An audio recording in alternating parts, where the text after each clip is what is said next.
नमस्कार। कभी आपने इस बात पर गौर किया है कि आज के दौर में जब हमारे पास दुनिया भर की सुख सुविधाएं हैं, बैंक में अच्छा खासा बैलेंस है, फिर भी कहीं ना कहीं अंदर एक अजीब सा खालीपन महसूस होता है। वहीं दूसरी तरफ कुछ लोग ऐसे भी होते हैं जिनके पास सुख सुविधा के नाम पर कुछ नहीं होता, लेकिन उनके चेहरे का सुकून देखकर लगता है जैसे दुनिया की सारी दौलत उनके ही पास है। तो ऐसा क्यों होता है? आज के इस विश्लेषण में हम बिल्कुल इसी बात को समझने की कोशिश करेंगे। हम एक बहुत ही खूबसूरत और सच्ची कहानी के जरिए भौतिकवाद और सच्ची आंतरिक शांति के बीच के फर्क को डिकोड करेंगे। इसे तीसरी रोटी की कहानी कहा जाता है और यकीन मानिए यह आपको सोचने पर मजबूर कर देगी। तो चलिए बिना किसी देरी के चलते हैं इस कहानी के पहले हिस्से की तरफ, एक अनोखी मुलाकात। जरा कल्पना कीजिए, एक तरफ एक ऐसा इंसान है जो शहर से आया है, वो काफी अमीर है, उसके पास वो सब कुछ है जिसे हम और आप सक्सेस कहते हैं, लेकिन वो अंदर से पूरी तरह थका हुआ है, भारी तनाव में है। और दूसरी तरफ उसी के सामने एक छोटी सी झोपड़ी में रहने वाली एक बूढ़ी औरत है जिन्हें गांव वाले प्यार से दादी कहते हैं। दादी के पास सच में कुछ नहीं है, घोर गरीबी है, लेकिन उनके चेहरे की वो शांति, वो चमक, वो ऐसी है जिसे आप करोड़ों रुपए देकर भी खरीद नहीं सकते। ये सच में एक कमाल का कॉन्ट्रास्ट है ना, बाहर से एकदम अलग और अंदर से भी बिल्कुल एक दूसरे के विपरीत। अब होता कुछ यूं है कि वो अमीर आदमी सफर की थकान से चूर होकर भूख के मारे दादी की झोपड़ी के पास रुकता है।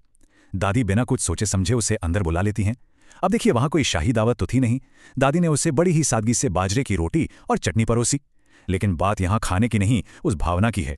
वो भोजन इतने प्यार, इतने अपनेपन से परोसा गया था कि उस थके हारे, तनाव से भरे इंसान के लिए वो किसी अमृत से कम नहीं था।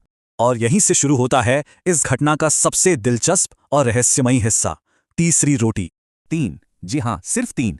जब वो अमीर आदमी खाना खा रहा था तो उसकी नजर अचानक चूल्हे पर गई। उसने नोटिस किया कि दादी ने उस दिन कुल मिलाकर सिर्फ और सिर्फ 3 रोटियां ही बनाई थीं, ना एक कम ना एक ज्यादा। अब इन 3 रोटियों का हिसाब बड़ा ही सीधा सा था।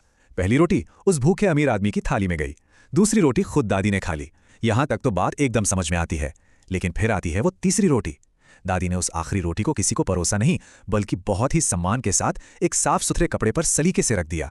अब सोचने वाली बात यह है कि उस झोपड़ी में उन दोनों के अलावा परिंदा भी पर नहीं मार रहा था, तो फिर वो तीसरी रोटी आखिर किसके लिए थी? जाहिर सी बात है, अगर आपकी या मेरी जगह वो आदमी था तो उसका दिमाग भी चकरा गया। एक शहर का रहने वाला, हर चीज का नफा नुकसान तौलने वाला इंसान ये कैसे बर्दाश्त करता? उसने सीधा दादी से पूछ लिया, दादी आप इतनी गरीब हैं, खाने को वैसे लाले पड़े हैं और यहाँ कोई तीसरा इंसान भी नहीं है, तो फिर इस अच्छी भली रोटी को ऐसे बर्बाद क्यों कर रही हैं? और सच कहें तो हमारे लॉजिकल दिमाग के हिसाब से यह सवाल बिल्कुल जायज था।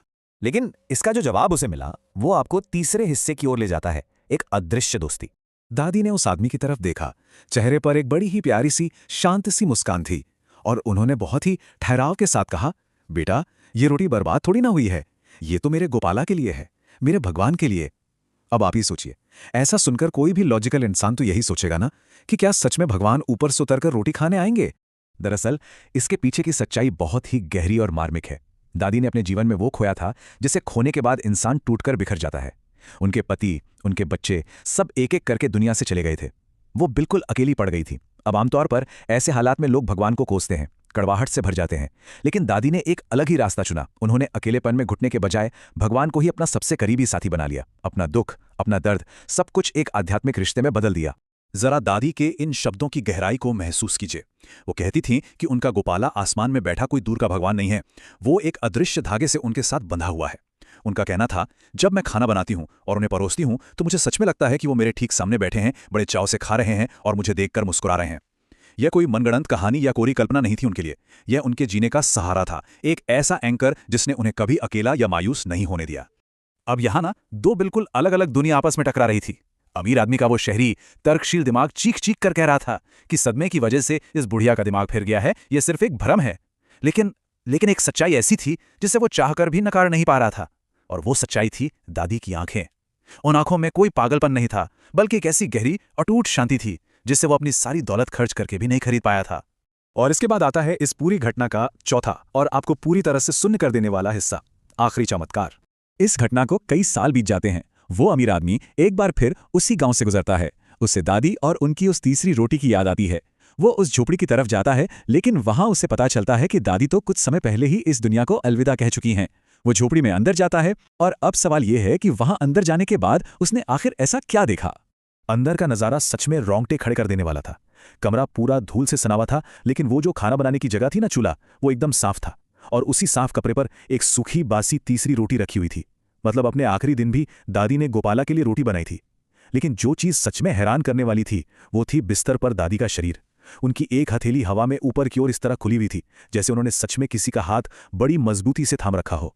और उनकी उंगलियों के बीच एक बहुत ही चमकदार छोटा सा मोर पंख फंसा हुआ था। सोचिए जरा, एक मोर पंख।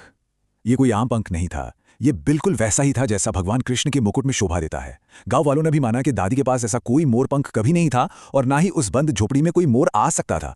तो फिर वो पंख उनकी उंगलियों के बीच आया कहां से? इस एक सवाल ने उस तर्क और फैक्ट्स पर चलने वाले अमीर आदमी की पूरी दुनिया को हिलाकर रख दिया। और यहीं से हम पहुंचते हैं इस विश्लेषण के अंतिम पड़ाव पर, सच्ची शांति की खोज। उस अमीर आदमी की आंखों से आंसू छलक पड़े। वो उस दिन समझ गया कि जिसे वो इतने सालों से पागलपन और भ्रम मान रहा था, वो दरअसल इस दुनिया का सबसे पवित्र, सबसे सच्चा रिश्ता था।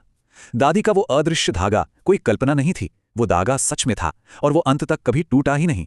जिस दौलत और कामयाबी के पीछे वो आदमी अपनी पूरी जिंदगी भागता रहा, वो अब उसे एकदम फीकी और बेमानी लगने लगी, क्योंकि असली खजाना तो कुछ और ही था। वो सुकून, वो सच्ची शांति जो उस अदृश्य दोस्ती से मिलती है। उस दिन उस आदमी का नजरिया पूरी तरह बदल गया और उसने भी उसी शांति की राह पर चलने का फैसला किया जो दादी के पास थी। तो इस पूरी घटना को समझने के बाद हम अपने साथ क्या लेकर जा सकते हैं? यही ना कि जीवन में सच्ची भावनात्मक तृप्ति या वो सुकून जो आपको रात में चैन की नींद सुलाए, वो आपके बैंक बैलेंस या भौतिक चीजों में नहीं होता। वो अक्सर उन अदृश्य धागों में होता है जिन्हें हम प्यार, विश्वास और आध्यात्मिकता के साथ बुनते हैं। धन दौलत बेशक हमारी जेबें भर सकती है, लेकिन मन को भरने के लिए हमें भी एक तीसरी रोटी जैसी निस्वार्थ भावना की जरूरत होती है। तो आज खुद से ये सवाल जरूर पूछिएगा, आपकी जिंदगी का वो अदृश्य धागा क्या है जो आपको सच्चा सुकून देता है? इस विश्लेषण में मेरे साथ जुड़ने के लिए आपका बहुत बहुत धन्यवाद।